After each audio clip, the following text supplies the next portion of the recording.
Կաթողիկոսը չի շեղվում իր ընթացքից, ուղիղ գնում է, թե ուր է գնում ինքն էլ չգիտի։ Այսինքն գնում է դեպի իմ կարծիքով այսօր ես կարող եմ ասել գնում է դեպի քայքայումը, եկեղեցական գործիչները այսօր եկեղեցու հետ էլ կապ չունեն փաստորեն։ Ես տեսեք մի պատմություն պատմեմ 2008 թվականին ես նկատեցի, որ կաթողիկոսից շատ բան է կախված եւ կաթողիկոսի հայրենադարձությունը, ասենց ասեմ, այսինքն հայրենիքին ծառայելը, այլ ոչ թե եկեղեցուն եւ եկեղեցու միջոցով, ասենք կոնկրետ Ռուսաստանին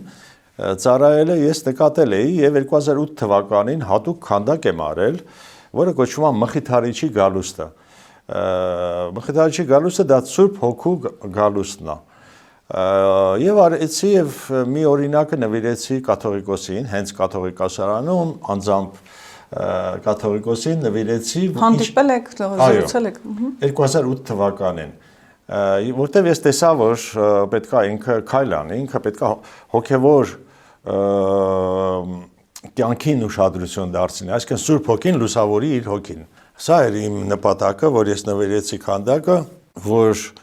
Գարեգին բեն